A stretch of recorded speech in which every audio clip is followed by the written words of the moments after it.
કેમ છો ટાબરિયા? સ્વાગત છે જવાહર નવોદયની યુટ્યુબ ચેનલ ચેતનની ક્લાસીસમાં. પેરેગ્રાફ પરથી પ્રશ્નોના જવાબ આપણે કરી રહ્યા છીએ, જેની અંદર ચોથા પેરેગ્રાફથી તંદુરસ્ત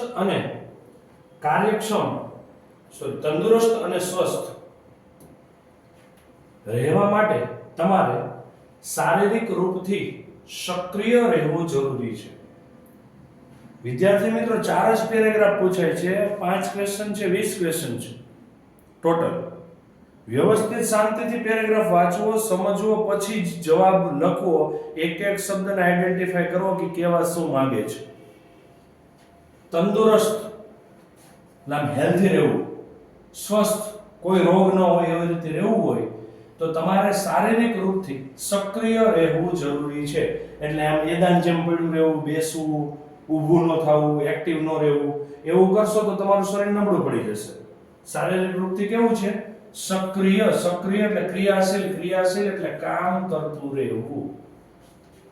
નિયમિત શારીરિક પ્રવૃત્તિથી વજન વધવું, હૃદય રોગ, કેન્સર, માનસિક રોગ, મધુમેહ, એટલે આપણા ઘરમાં કહીએ ને કે બીપી નો પ્રોબ્લેમ છે, બ્લડ પ્રેશર નો, એ ગઠિયા જેવા રોગોથી રક્ષણ મળે છે.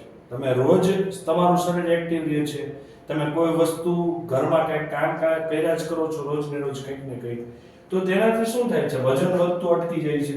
નહીતર બેઠા રહીએ તો વજન વધે, હૃદય રોગનું પ્રમાણ ઓછું થઈ જાય છે, કેન્સર જેવા રોગો નથી થતા, માનસિક રોગ આપણે વિચારવાયું થઈ જતું એ અટકી જાય છે, બ્લડ પ્રેશર, મધુમેહના રોગો ઓછા થઈ જાય છે, ડાયાબિટીસ આ કેસમાં, ગઠિયા જેવા રોગોથી રક્ષણ મળે છે. બેઠાડું જીવનશૈલીથી જોડાયેલી સ્વાસ્થ્ય સમસ્યાના જોખમને ઓછા કરવાના ઉપાયોમાં સર્વશ્રેષ્ઠ છે નિયમિત રૂપથી સાયકલ સવારી કરવી. જે લોકોને બેઠાડું જીવન હોય, બેઠાડું એટલે આખો દી બેસવાનું જ રહેતું હોય, સ્વાસ્થ્ય સમસ્યાઓ થતી હોય એટલે શરીરમાં પ્રોબ્લેમ થતા હોય આખો દી બેસી રહેવાથી, તો ઈ જોખમ એટલે એ ઘટના, એ દુઃખ ઓછું કરવા માટે સારામાં સારું છે નિયમિત રૂપથી સાયકલ ચલાવવી. મોટા થતા જાય ને એમ બાઇક માંગે, પપ્પા બાઇક લઈ દો, એના કરતાં સાયકલ સારી છે, એક્ટિવ રહીએ, પેડલ મારવા પડે, આપણા શરીરથી એને ધક્કો મારવો પડે તો આપણું શરીર એક્ટિવ રહે. તો જે લોકોને બેઠાડું જીવન છે એ નિયમિત રૂપથી સાયકલ સવારી કરશે તો એ શ્રેષ્ઠ છે. સાયકલ સવારી નિયમિત રૂપે કરવાની છે, દરરોજ, પાછી 2 દી ચલાવીને મૂકી નથી દેવાની. સાયકલ ચલાવવી સ્વસ્થ, ધીમી અસરવાળી કસરત છે.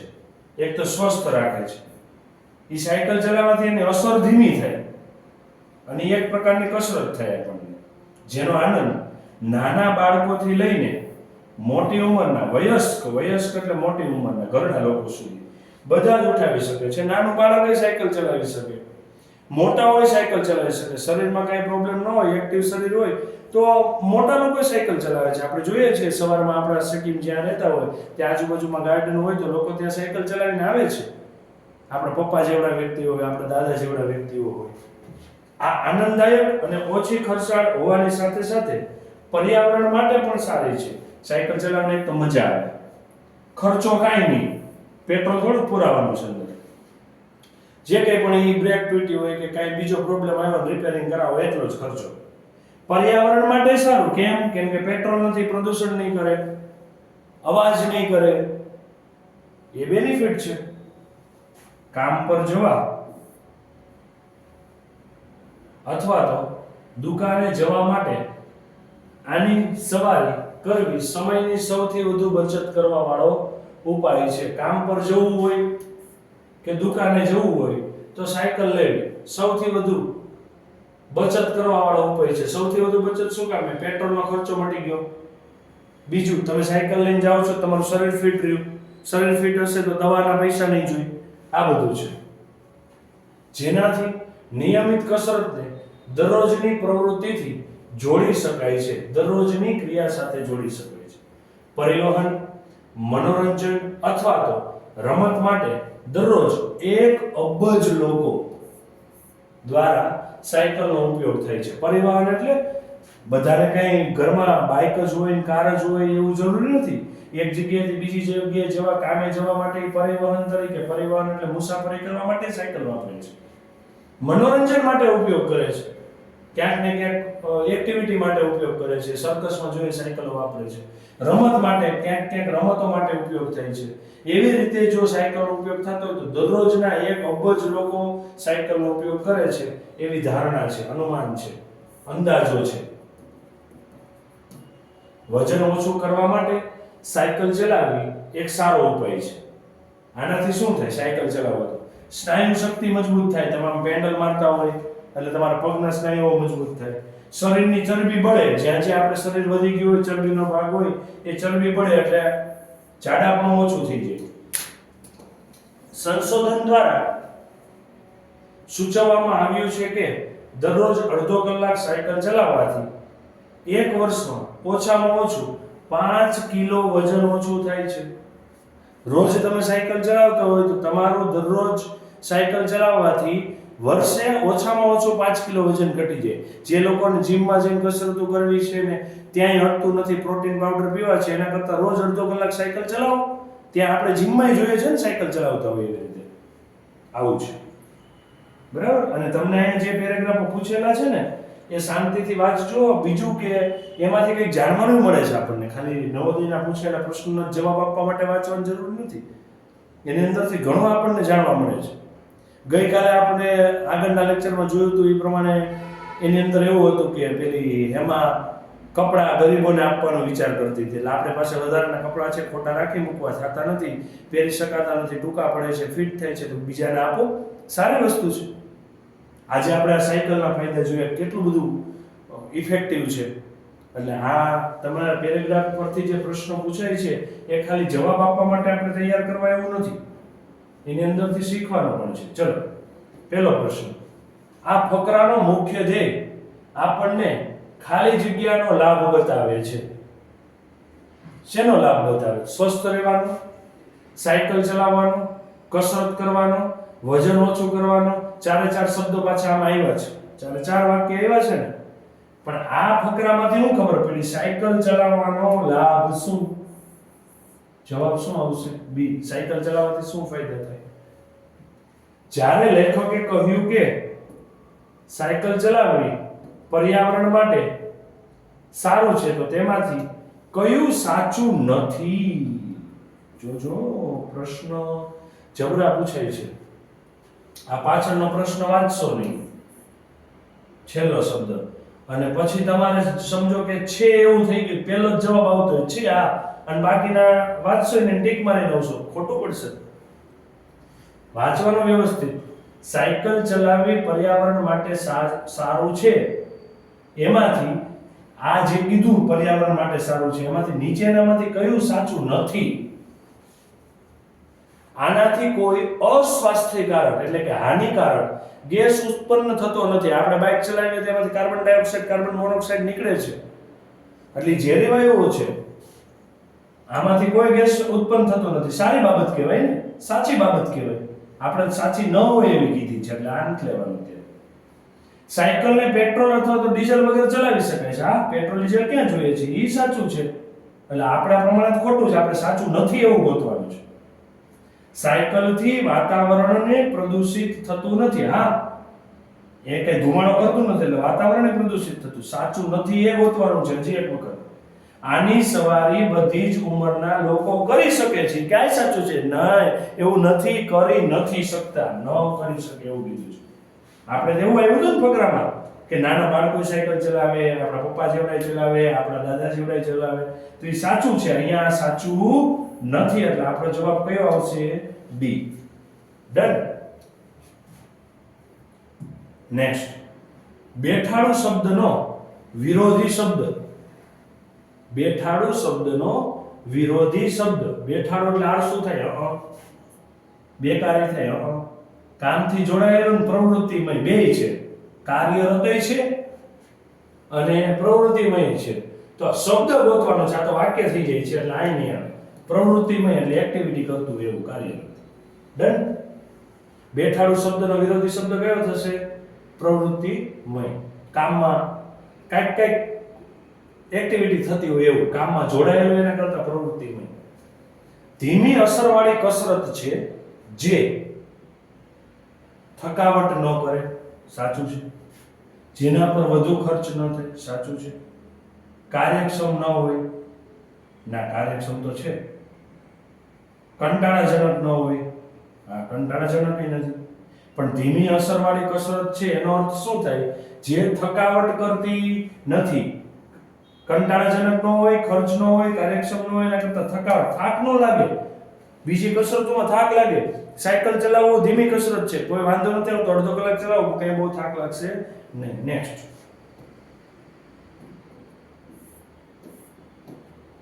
નિયમિત રૂપથી સાયકલ ચલાવવી બધા માટે સૌથી વધુ સહાયક છે. ફક્ત આના વગર, એટલે કેના વગર એમ ઈ ગોતવાનું છે. કયું નથી સાયકલ ચલાવવા માટે જરૂરી એમ? ચરબી ઓછી કરી સ્નાયુઓને મજબૂત કરવા, હા થાય. કાર્યને આનંદ વિનોદ સાથે જોડવા, આ કઈ કામ છે આનંદ વિનોદ સાથે જોડે છે. ગંભીર અકસ્માતથી બચાવ, સાયકલ લઈને નીકળો તો અકસ્માત ન થાય એવું? ના ના, એ તો કોક ઉડાડીને જતું રહે શું કરવું, કોક એક્સિડન્ટ કરીને જતું રહે શું કરવું. એટલે કેના વગર સાયકલ ચલાવવું એટલે કઈ એવું નથી કે તમારો અકસ્માતથી બચાવ થઈ જ જાય. એના વગર બાકીના ત્રણેય કેવા છે? સાચા છે. એટલે જેના વગર છે એ ગોતવાનું છે. ઓકે,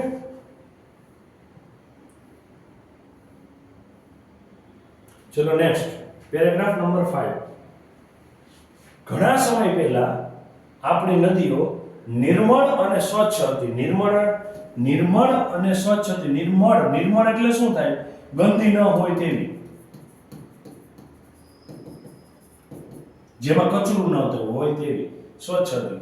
એટલી સ્વચ્છ કે લોકો તેનું પાણી પીતા હતા. આ તો હવે આપણી ઘરે ફિલ્ટર આવી ગયા. પહેલા તો ગામડે નદીમાંથી જ પાણી ભરીને જ પી લેતા હતા, કેમ કે સારી હતી, સ્વચ્છ હતી, ગંદકી નહોતી, એ પાણી પી શકાય એવું હતું.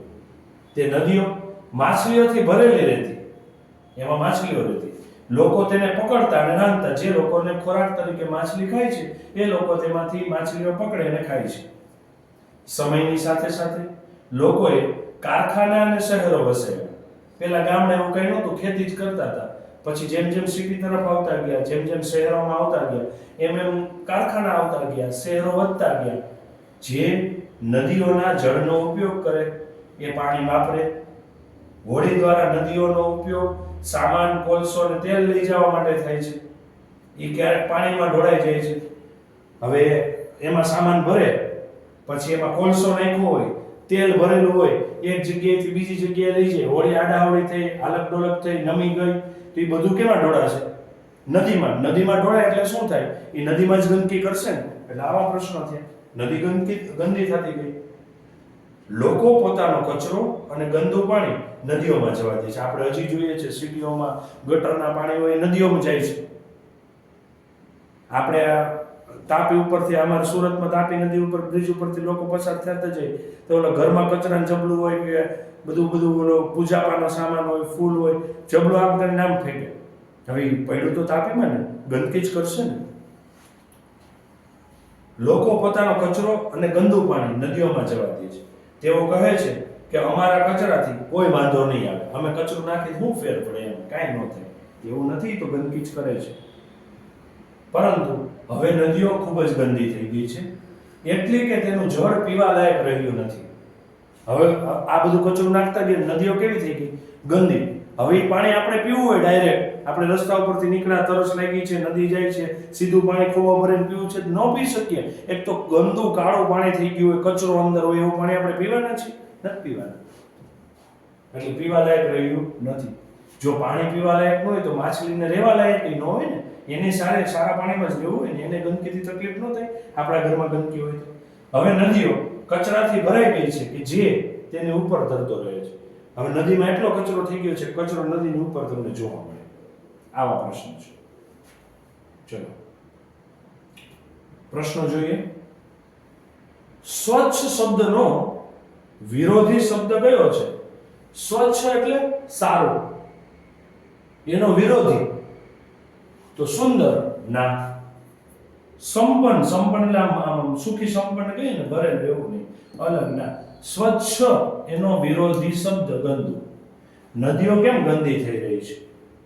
શહેરોમાં કારખાના બનાવી દીધા છે એટલે એ જવાબ આવતો જ તો બીજા જોવાના. હો, નદીઓમાં માછલીઓ મરી ગઈ એટલે ના, માછલીઓ તો મરી એટલે કે ગંદકી હતી એટલે જ મરી. નદીઓને પાર કરવા માટે હોળીનો ઉપયોગ થયો એટલે હોળીનો ઉપયોગ થવાથી નદીઓ ગંદી નથી થતી. એ હોળી જ નમી જાય, એની અંદર વસ્તુ ભરેલી છે, તેલ કોલસો એ બધો ઢોળાય તો ગંદી થાય છે. લોકોએ નદીઓમાં કચરો ફેંક્યો એટલે હા, લોકોએ નદીઓમાં કચરો ફેંક્યો એટલે કારખાના બનાવી દીધા. કારખાનાનું એની અંદર વસ્તુઓ જાય, એ બધો કચરો જાય તો ગંદી થાય. એમાં એવું નથી કીધું કારખાનાનો કચરો નદીમાં જવા દેવાથી. કારખાના બનાવવાથી નદીઓ ગંદી નથી થઈ જતી, કારખાનાની વસ્તુઓ અહીંયા જવાથી નદી ગંદી થાય છે. એટલે લોકોએ નદીમાં કચરો ફેંક્યો એટલે શું થઈ ગયું? નદીઓ ગંદી થઈ. ત્રીજું, લોકો નદીઓમાંથી મળતી માછલીઓ ખાતા હતા. કેમ કે નદીમાંથી મળતી માછલી લોકો ખાતા હતા કેમ કે તેઓ તેને હોળીથી પકડી શકતા હતા. ના, કારખાનાથી લોકોને મદદ મળી. ના, નદીઓમાં માછલી મરી ગઈ એટલે ખાતા હતા. ના, નદીઓના સ્વચ્છ જળમાં માછલીઓ મળે એટલે લોકો ખાતા હતા. સારું ચોખ્ખું પાણી છે, એમાં માછલીઓ હતી એટલે જેનો ખોરાક માછલી છે એ લોકો ત્યાંથી ખાતા હતા. કયું વાક્ય સાચું છે? કયું વાક્ય સાચું છે? નદીઓ શરૂઆતથી જ ગંદી હતી. ના રે ના, શરૂઆતમાં લોકો નદીઓનું જળ પી નહોતા શકતા. ના, સ્વચ્છ હતું, અમુક પી શકતા હતા. તેલ અને કચરો ફેંકવાથી નદી ગંદી થઈ ગઈ. હા, પણ હજી જોવાનો ચોથો ઓપ્શન, નદીઓમાં માછલીઓ નહોતી કેમ કે લોકો તેને રાંધીને ખાઈ ગયા. ના, તેલ અને કચરો ફેંકો એટલે નદીઓ કેવી થઈ ગઈ? ગંદી થઈ ગઈ. અહીંયા બી છે, અહીંયા સી છે. ઓકે, ચલો પાંચમું, પહેલા શું હતું? નદીઓમાંથી માછલી લુપ્ત થઈ ગઈ? ના, પહેલા એવું હતું નહીં. કારખાનાઓની હોડીઓ નદીઓમાં ઉતરી ગઈ? ના. નદીઓ સ્વચ્છ અને સુંદર હતી? હા, બહુ ચોખ્ખી હતી, બ્યુટીફુલ હતી. તો કયો આવશે જવાબ? નદીઓ સ્વચ્છ અને સુંદર હતી. શહેરોએ વધુ પડતા કારખાના બનાવ્યા? એનું કઈ નથી, કારખાના તો પછી બન્યા. કયો આવશે? નદીઓ સ્વચ્છ અને સુંદર હતી.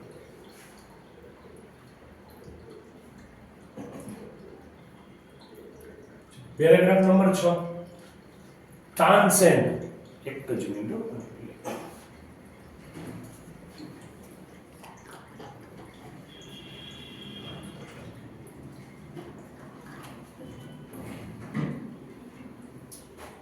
તાનસેન ભારતનો મહાનતમ સંગીતકાર માનવામાં આવે છે. મહાનતમ એટલે સર્વશ્રેષ્ઠ.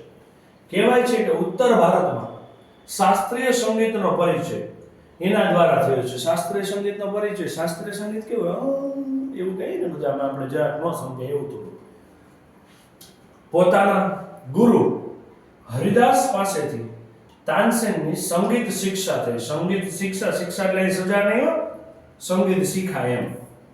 સંગીત પ્રત્યે તેને અપાર પ્રેમ હતો. એ સંગીત એને બહુ ગમતું હતું. અકબરના બાદશાહમાં મહાન નવરત્નમાં તેનું સ્થાન હતું. અકબર રાજા હતો ને દિલ્હીનો, એના દરબારમાં નવરત્ન હતા. એ નવરત્નો જુદી જુદી એક્ટિવિટી, જુદી જુદી કાર્યશૈલી જેને સારામાં સારી આવડતી ને એમાં 9 લોકો હતા, એટલે નવરત્નો કહે છે. એમાંથી એક તાનસેન હતો જેને સંગીત બહુ સારું આવડતું હતું. તાનસેન ભારતનો મહાનતમ સંગીતકાર માનવામાં આવે છે. ઉત્તર ભારતમાં શાસ્ત્રીય સંગીતનો પરિચય એના દ્વારા થયો. લોકો જે ઉત્તર ભારત છે, આપણે ભારતનો નકશો જોઈએ તેમાં આ ઉત્તર ભારત કહેવાય, દક્ષિણ ભારત કહેવાય, આ પશ્ચિમ ભારત કહેવાય, પૂર્વ ભારત કહેવાય. ડન. તો તાનસેનને ભારતનો મહાન સંગીતજ્ઞ માને છે. ઉત્તર ભારતમાં એના શાસ્ત્રીય સંગીત પરિચય થયો એટલે એને કીધું કે આવું શાસ્ત્રીય સંગીત હોય છે. એના ગુરુ કોણ હતા? હરિદાસ. સંગીત પ્રત્યે એનો અપાર પ્રેમ હતો. અકબર બાદશાહના નવ દરબારમાં એનું સ્થાન હતું. તાનસેન નવરત્નોમાં એનું સ્થાન હતું. તાનસેન સંગીતની કળામાં એટલો નિપુણ હતો કે ગાયન દ્વારા ચમત્કાર કરી શકતો. ગાયન ચમત્કાર કરે, ગાયન જાદુ કરે. એમ કહેવાય છે કે મેઘમલ્હાર ગાય રાગ તો મેઘ વર્ષા થાય. અહીંયા જોજો, સંગીતના રાગ છે 7. તમે ધોરણ 10 માં આવશો ને તો સામાજિક વિજ્ઞાનમાં પહેલા સંગીત વારસો છે ને એમાં જ તમને પૂછાય છે. એમાં આપેલું છે સંગીતના 7 રાગ છે. એમાંથી એક મેઘ મલ્હાર છે. મલ્હાર રાગ હંમેશા ચોમાસાની અંદર ગાવામાં આવે છે. આપણા વર્ષા ગીતો લગભગ મલ્હાર રાગમાં હોય છે. એ ગાવાથી વરસાદ આવે એવું બોલો. અને હા, ખરેખર આવે છે. તાનસેન મેઘ મલ્હાર ગાય તો મેઘ વરસાદ હતી, વરસાદ આવતો. દીપક રાગ ગાય તો દીવા પ્રગટ થાય, દીવા જગે બોલો. એના જેવું ઉત્તમ પ્રદર્શન બીજું કોઈ કરી નહોતું શકતું. અકબરે ખુશ થઈ ગયા. આવું જોવે તો આપણે ખુશ થઈ જઈએ ને કે ગાવું ને વરસાદ આવે, ગાવું ને દીવા પ્રગટે. તો અકબરે એને મિયાની પદવી એનાયત કરી હતી. મુસ્લિમ છે એટલે એ પદવીના નામ એના પરથી હોય. સંગીતની દુનિયામાં તાનસેનનું પ્રદાન અમૂલ્ય છે. આજે પણ વિશ્વના અગ્રણી એટલે જેનું અત્યારે દુનિયામાં બહુ નામ હોય ને એવા સંગીતકારો પણ એની પૂજા કરે છે. આ તાનસેન વિશે જાણ્યું. મેં કીધું ને, દરેક ફકરામાં કંઈક ને કંઈક નવી માહિતી આપણને મળે છે. આ નવોદયમાં પૂછાયેલા પ્રશ્નો છે. એટલે યાદ રાખવું. બીજું, આગળના ધોરણમાં તમે જશો ને તો તાનસેન ઉપર એક આખો પાઠ પણ છે ઇંગ્લિશ. સંત હરિદાસને મળવા માટે જાય છે, અકબરને લેતા જાય છે. બહુ મસ્ત સ્ટોરી છે. અહીંયા તમે આ લર્ન કરી ત્યાં તમે ફરી પાછા ભણશો આગળના ધોરણોમાં. ઇંગ્લિશમાં જ આપેલું છે. પહેલા વાક્યમાં મહાનતમ શબ્દનો અર્થ શું થાય? મહાન એટલે શું? તાનસેનથી ઉત્તમ કોઈ નથી એમ? એવું નહીં, એનાથી તો કોઈ નહીં. તાનસેન જેવા અનેક છે? ના, તાનસેન જેવા તો બધા નહીં. તાનસેન મહામાનવ છે? ના. તાનસેન બધા ઉત્તમોમાં એક છે? હા. ઘણા બધા સર્વશ્રેષ્ઠ છે ને એમાંથી એક છે એમ, એટલે મહાનતમ. તાનસેન મહાનતમ શબ્દનો અર્થ થાય છે બધા ઉત્તમો, બધા જ જે સંગીતકારો સારામાં સારા છે ને એમાંય સર્વશ્રેષ્ઠ. અપાર પ્રેમ, અપાર એટલે ઘણો બધો પ્રેમ, જ્ઞાન નહીં, સમજણ નહીં, માન નહીં, અપાર પ્રેમ એટલે ઘણો બધો પ્રેમ. તાનસેનના સંગીતને શ્રેષ્ઠ ગણવામાં આવે છે. કેમ? તે અનેક રાગ ગાઈ શકતો તો એટલે. હા, એવું હતું જ ને, પણ ટેકનિક જ ના હોય. તે વિનોદી એટલે રમૂજી એટલે હસાવી શકે એવો માણસ. ના, એના જેવું શાસ્ત્રીય સંગીત કોઈ વગાડી શકતું નહોતું. એવું છે. તે પોતાના સંગીતથી ચમત્કાર કરી શકતા. હા, ચમત્કાર આપણે જોયું હતું ને, પેલો મેઘ મલ્હાર ગાય તો વરસાદ આવે, દીપક રાગ ગાય તો દીવા પ્રગટે. એટલે ચમત્કાર જ થયો ને, એટલે સર્વશ્રેષ્ઠ ગણવામાં આવે છે. એમને મિયા અથવા તો નવરત્નની પદવી એનાયત કરી અકબરે શું પ્રગટ કર્યું એમ. અકબરે એને પદવી આપી, એને ટેગ આપ્યો. આપણે કેમ ધોનીને કહીએ છીએ મિસ્ટર કુલ, સચિન બ્લાસ્ટર, વિરાટ કોહલી કિંગ. તો અહીંયા એવી રીતે અહીંયા તાનસેનને પણ અકબરે કંઈક કીધું. શું કીધું? મિયા અથવા તો નવરત્ન. શું કામ એવું કીધું? અકબરે એવું કહીને શું પ્રગટ કર્યું? અકબરે એવું કહીને એને એવું કહેવાથી અકબરે શું એનો ભાવ કઈ પ્રગટ કર્યો? કેવો ભાવ પ્રગટ કર્યો? ઉદારતા રાખી. ઉદારતા એના પ્રત્યે થવાનું હોય કે જ્યાં તમારે કંઈક માફી જેવું નથી છતાંય આપણે માફ કરી દીધા, એવું નથી. પ્રશંસા કરી, વખાણ કર્યા, હા.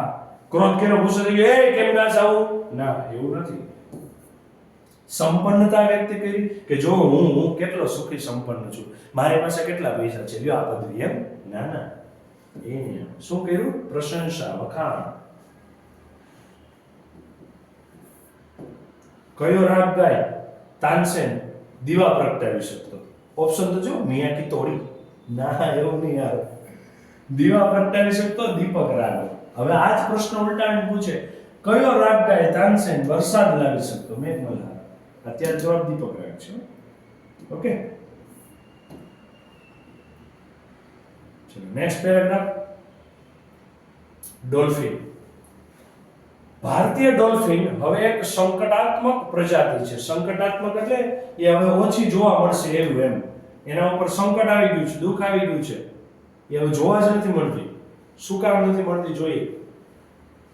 એક સમય ગંગા, બ્રહ્મપુત્ર અને મહાનદીમાં વિપુલતાથી એટલે મોટા ભાગે, મોટા પ્રમાણમાં વધારે જોવા મળતી આ ત્રણ નદીઓ, ગંગા, બ્રહ્મપુત્ર અને મહાનદી. તેની સંખ્યા ઓછી થઈ ગઈ. ડોલ્ફિન જોઈ ને આવા રીતે આમ દરિયામાં કૂદતી હોય, પાણીમાં કૂદતી હોય એવી. હવે એમ કહેવામાં આવે છે કે ગંગા અને બ્રહ્મપુત્રામાં લગભગ એની સંખ્યા કેટલી છે? 5000 ની જ જોવા મળે છે. અત્યારે 5000 છે, જ્યારે હશે ત્યારે એમ કે છે કે બહુ જોવા મળતી ત્યારે કેટલી બધી હશે. આ ડોલ્ફિન વિશ્વમાં બીજા સમુદ્ર અથવા તો નદીમાં મળતી ડોલ્ફિનથી જુદી છે. બીજી જગ્યાએ જોવા જ મળે દુનિયામાં, પણ આપણા ભારતમાં જે જોવા મળે છે એ કેમ બીજાથી જુદી છે? કારણ કે તે જોવામાં આંધળી લાગે છે લાગે છે. આપણે એમ થાય કે આને આંખ્યું જ નથી, પરંતુ પ્રકૃતિએ તેની આ ક્ષતિ એટલે ખામી, આ જે આંખ નથી એ ખામી છે ને, એની પૂર્તિ કરી એક વિલક્ષણ ઢંગથી. વિલક્ષણ એટલે અસાધારણ, કંઈક અલગ રીતથી છે. એમ જોવાય શબ્દ એટલો છે. વિલક્ષણ ઢંગથી એટલે અસાધારણ ઢંગથી. આ કાઉન્સમાં આપશે ને શબ્દ અહીંયા મેં મૂક્યા છે, સમજાવું છું ત્યારે. તેઓની શ્રવણેન્દ્રિય ઘણી જ વિશેષ ઢંગથી સંપન્ન છે. શ્રવણેન્દ્રિય એટલે શું? જેનાથી સાંભળી શકાય. અને ઇન્દ્રિય એટલે એ અંગ આપણું. શ્રવણ એટલે સાંભળવું, શ્રવણેન્દ્રિય એટલે સાંભળી શકાય એવી ઇન્દ્રિયો. બરાબર છે? નાકને ઘાણેન્દ્રિય કહેવાય. ઘાણ એટલે સુગંધ, સૂંઘી શકવાની ક્ષમતા ધરાવે, ઘાણેન્દ્રિય. આને આપણે કહેવાય સ્વાદેન્દ્રિય, જીભને, કેમ કે અહીંયાથી આપણને સ્વાદ પરખ પડે છે. વિશેષ ઢંગથી સંપન્ન છે. આ પ્રકારે તેઓ ધ્વનિના આધારે પાણીમાં માર્ગ સૂચન કરી શકે છે. એ અવાજ સાંભળીને રસ્તો કાઢી લે. બોલો, માર્ગ સૂચક એટલે પાણીમાં રસ્તો કાઢી લે અવાજ સાંભળીને. કેવો અવાજ આવે છે એનો. તેની ખોપરી પર એક અસામાન્ય કપની આકૃતિ ટોચ ધ્વનિને સૂચિત કરી પડઘાની સ્થિતિને તપાસ કરે છે. એ ડોલ્ફિન ની ઉપર છે ને, આમ ડોલ્ફિન છે,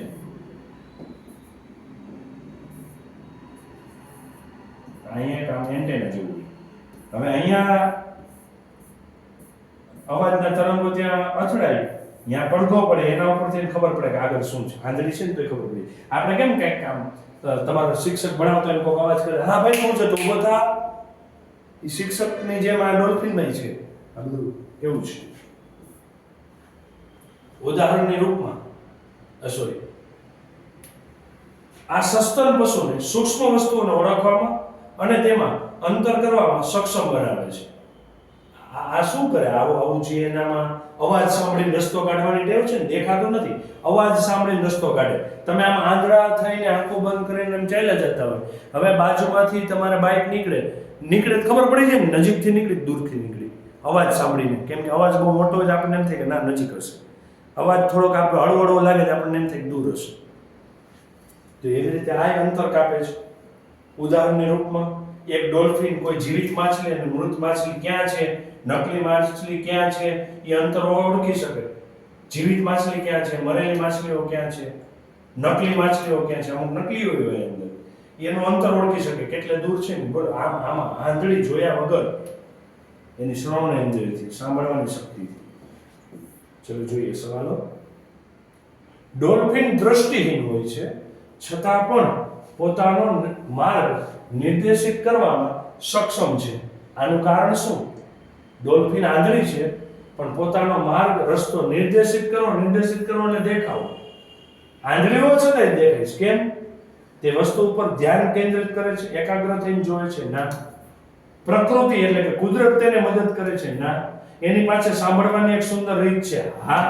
વસ્તુ ઓળખવાની શક્તિ છે. ના. સાંભળી શકવાની રીત છે એક સારી. એટલે મૃત એટલે મરેલું, મરેલાનો વિરોધી. નકલી ના, સંપન્ન ના, અલગ ના, જીવિત. મરેલું હોય એનો વિરોધી શું થાય? જીવિત.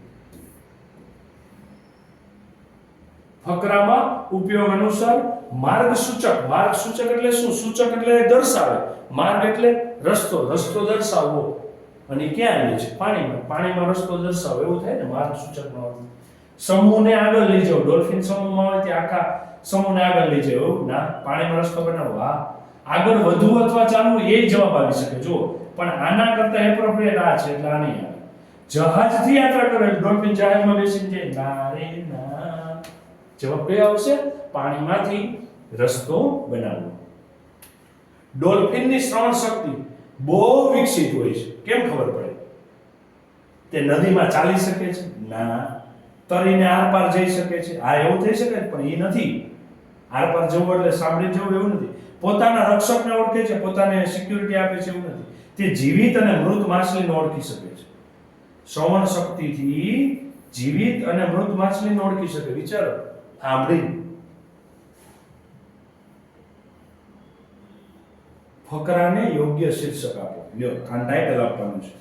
તમે આ ફકરો જોયો ને, હવે તમારો કેમ નિબંધમાં ટાઇટલ આપો, એવી રીતે આ ટાઇટલ આપવાનું. શું કહેશો? નદીની માછલી એમ. દુર્લભ ડોલ્ફિનો. દુર્લભ એટલે ભાગ્યે જ જોવા મળતી હોય એવી. હા, ભારતમાં જે જોવા મળે છે એવી બીજા વિશ્વમાં ક્યાંય નથી, બીજા સમુદ્રમાં ક્યાંય નથી. ભારતીય ડોલ્ફિનો, હા, આપણે જોયું હોય તો બધું ભારતીય ડોલ્ફિનો વિશે જ હતું. આંધળી ડોલ્ફિનો, હા, આંધળી વિશે હતું. તો હવે આ નીચેના ત્રણમાં કયો એપ્રોપ્રિએટ છે? પણ આપણે જોયું એવું ક્યાંય નથી. એવી ડોલ્ફિનો બીજે ક્યાંય નથી. એટલે શું જવાબ આવશે? દુર્લભ ડોલ્ફિનો. દુર્લભ એટલે ભાગ્યે જ જોવા મળતી હોય તેવી ડોલ્ફિનો. 7 પેરેગ્રાફ પૂરા થયા છે. વ્યવસ્થિત તૈયારી કરજો, સમજજો, પ્રશ્નો ઓળખજો. હજી ચેનલમાં જોઈન થવાનું બાકી છે, વોટ્સઅપ લિંક અને ટેલિગ્રામ લિંકની અંદર, તો ફટાફટ જોડાઈ જજો. તમને વિરુદ્ધાર્થી, સમાનાર્થી એવા શબ્દો આપેલા છે, જેથી કરીને તમે ત્યાં અભ્યાસ કરો તો તમને જે સવાલો પૂછાય તેનો જવાબ તમે સરળતાથી આપી શકો. મળીએ નવા લેક્ચરમાં નવા પેરેગ્રાફ સાથે. અને હા, આ પેરેગ્રાફોમાંથી જાણવા આપણને બહુ સારું મળે છે.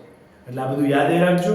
તમારી સ્કૂલમાં ક્યાંક કાર્યક્રમ હોય, એસેમ્બલી હોય, શનિવારનો દિવસ હોય, ત્યારે આવી બધી વસ્તુઓ જાણી સ્ટેજ પર ચડીને માઇકમાં આપણે પ્રેઝન્ટ કરવું. સ્ટેજ ફિયર જતો રહેશે, બોલવાની કેપેસિટી વધશે.